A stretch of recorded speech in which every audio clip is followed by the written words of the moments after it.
సుమన్ టీవీలో మీ business promotions కోసం ఈ కింది నెంబర్ను సంప్రదించగలరు.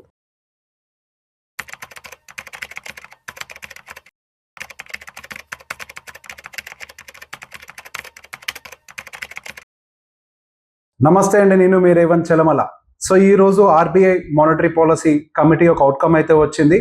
సో అందరికీ తెలిసిందే, ఈ రోజు మనకి వడ్డీ రేట్లు అయితే కొంతవరకు ఆర్బీఐ దగ్గర నుంచి అయితే తగ్గినట్టుగా అయితే న్యూస్ ఆర్టికల్స్ లో కనిపిస్తుంది. అండ్ సో ఇది ఒక సెకండ్ ఇంట్రెస్ట్ రేట్ కట్ మనకి ఇయర్ 2025 లో మనకి ఫిబ్రవరిలో ఒక ఇంట్రెస్ట్ రేట్ కట్ ఇచ్చారు, దాదాపుగా ఒక 25 బేసిస్ పాయింట్స్. అదేవిధంగా మనకి ఇప్పుడు ఏప్రిల్ 9వ తారీఖున ఒక 25 basis points interest rate cut ఇచ్చారు. అంటే మొత్తం మీద మనకు ఒక 0.5% ఇంట్రెస్ట్ రేట్ కట్ అనేది మనకి ఆర్బీఐ సైడ్ నుంచి అయితే కనపడుతుంది. సో దీంతో జరగబోయే ఏంటి అనే అంశాల గురించి చూద్దాం. సో ఈఎంఐల మీద ఎటువంటి ప్రభావం పడబోతోంది, అండ్ దాని తర్వాత మార్కెట్ల మీద ఎటువంటి ప్రభావం పడబోతోంది, అండ్ ఆర్బీఐ చైర్మన్ గారి యొక్క కామెంటరీ ఏంటి ఎకానమీ మీద, వీటన్నిటి గురించి కూడా ఒకసారి నేను ఎక్స్ప్లెయిన్ చేసే ప్రయత్నం చేస్తాను. సో ఇప్పుడు వచ్చినటువంటి ఇంట్రెస్ట్ రేట్ కట్ వల్ల మనకి ఎగ్జిస్టింగ్ లో ఉన్నటువంటి ఈఎంఐస్ లోనే మనకి చాలా మటుకు ఈఎంఐ తగ్గే అవకాశం ఉంటుంది.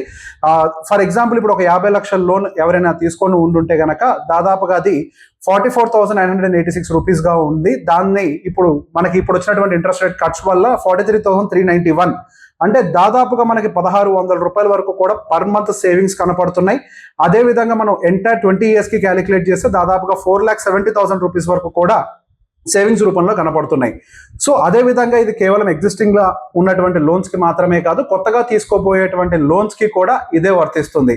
సో దీంతో పాటుగా ఇప్పుడు ఆల్రెడీ ఎగ్జిస్టింగ్ గా ఎవరైతే లోన్స్ తీసుకొని ఉన్నారో బ్యాంక్ లో, వాళ్ళందరూ కూడా ఒకసారి వాళ్ళ ఇంట్రెస్ట్ రేట్ కట్ రివిజన్ జరిగిందా లేదా వాళ్ళ ఎగ్జిస్టింగ్ లోన్స్ లో అనేది ఒకసారి గమనించుకోవాలి. ఒకవేళ ఇంట్రెస్ట్ రేట్ కట్ గనక మీ దాంట్లో ఇంప్లిమెంట్ కాకపోయి ఉండుంటే ఒకసారి మీరు మీ బ్యాంక్ ని కలిసి మళ్ళీ మాట్లాడి, అవసరమైతే ఏదైనా రిక్వెస్ట్ లెటర్ సబ్మిట్ చేయాల్సి ఉండుంటే మాత్రం దాన్ని కూడా సబ్మిట్ చేయండి. సో ఇక్కడ మీకు 2 దారులు ఉంటాయి. ఒకటి, మీ ఈఎంఐ భారాన్ని తగ్గించుకోవటం, రెండోది వచ్చేసరికి మనకు ఉన్నటువంటి గడువుని పెంచుకోవటం. ఈ రెండిట్లో ఏ మార్గాన్ని మనం ఎంచుకోవచ్చు.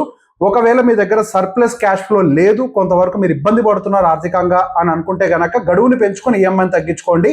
లేదు, నా దగ్గర సరిపడా క్యాష్ ఫ్లో ఉంది, నేను అదే ఈఎంఐని కంటిన్యూ చేస్తూ గడువును తగ్గించుకుంటాను అని అంటే గనక అది మీకున్నటువంటి ఆర్థిక పరిస్థితులకు అనుకూలంగా మీరు నిర్ణయం తీసుకోవచ్చు. అండ్ దాంతో పాటుగా మనకి రియల్ ఎస్టేట్ పరంగా మాత్రం కొంతవరకు బూస్ట్ వచ్చినట్లే. సో ఇంట్రెస్ట్ రేట్ కట్స్ వల్ల కొంతవరకు మనకి హౌసింగ్ సెగ్మెంట్ బూస్ట్ అయ్యే అవకాశాలు కనపడుతున్నాయి. సో ఈ అపార్ట్మెంట్ సేల్స్ కానీ, 2-wheeler సెగ్మెంట్ సేల్స్ కానీ, ఇవన్నీ కూడా కొంతవరకు బూస్ట్ అయ్యే అవకాశాలు అయితే ఎక్కువగా కనపడుతున్నాయి. సో దీంతో పాటుగా మనకి ఎస్డిఎఫ్, మనకి ఇవన్నీ కూడా అంటే స్టాండర్డ్ డిపాజిటరీ ఫెసిలిటీస్, ఇవన్నీ కూడా కొంతవరకు రివిజన్ చేసే ప్రయత్నం చేస్తుంది. సో ఆర్బీఐ చైర్మన్ గారి మాటల ప్రకారం మేము మార్కెట్ని బూస్ట్ చేసే ప్రయత్నం చేస్తున్నాం, మార్కెట్లో లిక్విడిటీని పెంచే ప్రయత్నం చేస్తున్నాము. ఫ్యూచర్లో రాబోయేటువంటి షాక్స్ని అబ్జార్బ్ చేసుకునే విధంగా ఈ ఎకానమీని అయితే మేము డిజైన్ చేయాలనుకుంటున్నాము. అటు బ్యాంకుల పరంగా లిక్విడిటీని పెంచాలనుకుంటున్నాము, అదేవిధంగా వడ్డీ రేట్లను తగ్గించి ప్రజల మీద కూడా కొంతవరకు భారాన్ని తగ్గించే ప్రయత్నం చేయాలనుకుంటున్నాము అని చెప్పేసి ఆయన కామెంటరీలో కనపడుతుంది. సో రీసెంట్గా వచ్చినటువంటి టారిఫ్స్ వల్ల కొంతవరకు ఎకనామిక్ స్లోడౌన్ ఉండే అవకాశాలు ఉంటాయి అనేది కూడా మనకు ఆర్బీఐ గవర్నర్ గారి దగ్గర నుంచి అది వినపడుతుంది. సో దానివల్ల జీడిపి కొంత మేరకు, పెద్ద ఎత్తునేం కాదు, కొంత మేరకు ఏదైనా ఎఫెక్ట్ అవ్వచ్చేమని అనుకుంటున్నారు. మేబీ ఒక 0.2-0.3% మందం డౌన్ సైడ్ రివిజన్ అయితే చేశారు. కాకపోతే ఇన్ఫ్లేషన్ పాయింట్ ఆఫ్ వ్యూలో మాత్రం కొంతవరకు స్లోడౌన్ అయ్యే అవకాశాలు ఉంటాయి, ఇన్ఫ్లేషన్ కూల్ ఆఫ్ అయ్యే అవకాశాలు ఉన్నాయి. సో ఇప్పుడు వచ్చినటువంటి ఈ ట్రేడ్ వార్ సమస్యల వల్ల క్రూడ్ ఆయిల్ ప్రైజెస్ అన్ని కూడా బాగా కిందకు వచ్చాయి. ఇదంతా కూడా మన ఇన్ఫ్లేషన్ ని స్లో డౌన్ చేసే విధంగా మనకి సహకరించే అవకాశాలు ఉన్నాయి అని చెప్పి ఆయన కామెంటరీలో క్లియర్ గా వినపడుతుంది. సో రీసెంట్ గా మనకి urban consumption and rural consumption point of వ్యూలో ఇండియా మొత్తంగా కూడా మనకి కన్జంప్షన్ పాయింట్ ఆఫ్ వ్యూలో కొంత వీక్నెస్ కనపడుతుంది. అందులో కూడా అర్బన్ కన్జంప్షన్, అది కేవలం ఆర్బీఐ గవర్నర్ దగ్గర నుంచే కాదు, ఈవెన్ కంపెనీలు కూడా కామెంటరీని రిలీజ్ చేసే మనకి అర్బన్ కన్జంప్షన్ కొంతవరకు వీకెన్ అయింది అని చెప్పి. సో ఇప్పుడు వచ్చినటువంటి కామెంటరీ ప్రకారం మనకి అర్బన్ కన్జంప్షన్ కొంతవరకు రికవర్ అవుతుంది అని ఒక కొత్త హోప్ అయితే అనేది క్రియేట్ చేశారు. సో ఈ కన్జంప్షన్ అనేది రివైవ్ అవ్వటం వల్ల మన జీడిపి అనేది కొంత స్టేబుల్ గా ఉంచే ప్రయత్నం అయితే మనకు అది సహకరిస్తుందని చెప్పేసి అంటున్నారు. సో దాంతో పాటుగా మనకి స్టాక్ మార్కెట్ మీద ఇది ఎటువంటి ప్రభావం చూపిస్తుంది, ఇది ఒక పెద్ద అంశం మనకి. సో స్టాక్ మార్కెట్ మీద ఇదేదో ఒక పాజిటివ్ ఇంపాక్ట్ ని క్రియేట్ చేసే అవకాశం ఉంటుంది. సో ఇంతకు ముందు మాట్లాడుకున్నట్లుగానే మనకి ఎక్స్పోర్ట్ రిలేటెడ్ బిజినెస్ ఒకదాన్ని పక్కకు పెడితే డొమెస్టిక్ కన్సంప్షన్ కి సంబంధించినటువంటి వ్యాపారాలన్నిటిని కూడా బూస్ట్ చేసే ప్రయత్నం అయితే మనకు ఆర్బీఐ కానీ ఈవెన్ మనకు ఫైనాన్స్ మినిస్ట్రీ సైడ్ నుంచి కూడా మనకు రకరకాల కామెంటరీస్ అయితే వినపడుతున్నాయి. సో దాంతో పాటుగానే ఈ రోజు కూడా ఒక ఇంట్రెస్ట్ రేట్ కట్ కూడా ఇచ్చారు. సో అంటే మనకి డొమెస్టిక్ కన్జంప్షన్ ఈ రోజు మీరు గమనిస్తే స్టాక్ మార్కెట్ లో కూడా మార్కెట్లన్నీ డిప్ అయినప్పటికీ ఎఫ్ఎంసీజీ కానీ మనకి లేదా కన్జంప్షన్ థీమ్స్ కానీ ఆటోమొబైల్ సెగ్మెంట్ కానీ ఇవన్నీ కూడా కొంతవరకు రివైవ్ అయ్యాయి. కాకపోతే మనకి ఈ రోజు బ్యాంక్స్ మాత్రం కొంతవరకు నెగిటివ్ గా క్లోజింగ్ అయితే ఇచ్చాయి. దానికి గల కారణాలు ఏంటో మనం అర్థం చేసుకోవాలి. సో బ్యాంక్స్ కి పరంగా అంటే పర్టికులర్గా ఆర్బీఐ కట్ కి సంబంధించి మార్కెట్ ఆల్రెడీ ఒక 25 బేసిస్ పాయింట్స్ అయితే కొంతవరకు ఇస్తారు అన్న విషయాన్ని అయితే ఆల్రెడీ ఎక్స్పెక్ట్ చేసింది. సో ఎక్స్పెక్టేషన్ కి అనుకూలంగానే జరిగింది. సో ఇంతకుముందు ఎక్స్పెక్టేషన్స్ తోటి మార్కెట్ లో రివైవల్ వచ్చినప్పుడు కూడా బ్యాంక్స్ బాగా రికవర్ అయ్యాయి అండ్ బ్యాంక్స్ చాలా స్టేబుల్ గా ఉన్నాయి. రీసెంట్ గా పడ్డ వాటిల్లో బ్యాంక్స్ చాలా తక్కువగా పడ్డాయి. సో ఇది ఆల్రెడీ ఎక్స్పెక్టెడ్ న్యూసే కాబట్టి మార్కెట్ లో మనకి ఈ రోజు పెద్ద ఎత్తున రియాక్షన్స్ అనేవి అయితే కనిపించలేదు. కానీ స్లోగా ఈ యాక్షన్స్ కి సంబంధించినటువంటి రియాక్షన్స్ పాజిటివ్ గా మన ఫ్యూచర్ లో వచ్చే అవకాశాలు ఉన్నాయి. అండ్ దాంతో పాటుగా ఆర్బీఐ దాని యొక్క స్టాన్స్ ను కూడా మార్చుకునే ప్రయత్నం చేసింది. సో ఇంతకు ముందు న్యూట్రల్ స్టాన్స్ లో ఉండేది, ఇప్పుడు దాన్ని అకామిడేటివ్ స్టాన్స్ లోకి తీసుకొని వచ్చింది. సో దీన్ని కొంచెం అర్థం చేసుకునే ప్రయత్నం చేయండి. ఈ స్టాన్స్ అంటే ఏంటి అనేది. న్యూట్రల్ స్టాన్స్ అని అంటే రాబోతున్నటువంటి డేటాలను గమనించుకుంటూ మేము అవసరమైతే తగ్గిస్తాం, అవసరమైతే పెంచుతాం అన్నట్టుగానే ఉంటారు. సో మేమేమి అంత అగ్రెసివ్ గా పెంచాలి లేదా ఎకానమీలోకి లిక్విడిటీ పెంచాలి అంటే ఇంట్రెస్ట్ రేటు పెంచాలి లేదా లిక్విడిటీని పెంచాలి, ఈ రెండు ఆలోచనలు కూడా మేము పెట్టుకోము, అవసరాన్ని బట్టే మేము నిర్ణయించుకుంటామని చెప్పేసి న్యూట్రల్ స్టాండ్ చెప్తుంది. కానీ ఇప్పుడు దాన్ని అకామిడేటివ్ స్టాండ్ లోకి అయితే మార్చారు. అంటే మీ మార్కెట్లోకి లిక్విడిటీని ఎక్కువగా పంపించేసే ప్రయత్నం చేస్తాము. సో అవసరాన్ని బట్టి అంటే మనం ఇంకెక్కువ రేట్ కట్స్ కూడా ప్రిపేర్ అవుతాము.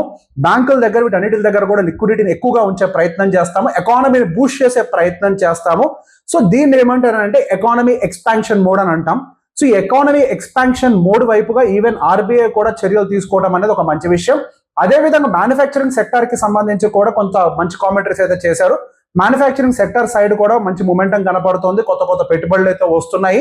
మన ఎకానమీలో పెద్ద ఎత్తున సమస్యలు అయితే లేవు, కానీ గ్లోబల్ గా ఉన్నటువంటి సమస్యలు, ఈ ట్రేడ్ వార్ రిలేటెడ్ ఫియర్స్ ఇవన్నీ కూడా కొంతవరకు స్లో డౌన్ చేస్తాయే కానీ పూర్తి స్థాయిలో మన భారతదేశాన్ని ఇబ్బంది పెట్టే విధంగా అయితే ఉండకపోవచ్చు అని అనుకుంటున్నారు. అదే విధంగా ఏమైనా సమస్యలు ఉన్నా కానీ మేము ఆ షాక్స్ ని అబ్జార్బ్ చేసుకునే విధంగా లిక్విడిటీని అయితే మార్కెట్ లో మెయింటైన్ చేసే ప్రయత్నం అయితే చేస్తున్నాము అని క్లియర్ గా మెన్షన్ చేశారు. సో గోయింగ్ ఫర్దర్ మనం ఇంతకు ముందు చెప్పుకున్నట్టుగానే ఎఫ్ఎంసీజీ కన్జంప్షన్ అండ్ పర్టికులర్గా 2-వీలర్ ఆటోమొబైల్ సెగ్మెంట్ మేబీ రియాలిటీ కొంత సమయం తోటి అంటే ఇప్పుడే కదా తగ్గించింది, మళ్ళీ ప్రజలు కొనుగోలులోకి వెళ్ళడానికి కొంత సమయం పట్టచ్చు కాబట్టి రియాలిటీ కొద్దిగా స్లోగా రికవర్ అవ్వచ్చు. కానీ డొమెస్టిక్ కన్జంప్షన్ ఓరియంటెడ్ గా ఉన్నటువంటి ఏవైనా కన్జ్యూమర్ డ్యూరబుల్స్ కానీ ఇవి ఏవైనా కానీ కొంత ఫాస్ట్ గా రికవర్ అయ్యే అవకాశాలు అయితే కనపడుతున్నాయి. పర్టికులర్ గా private banking and NBFCs related మాత్రం మంచి బూస్ట్ వచ్చే అవకాశాలు ఉన్నాయి.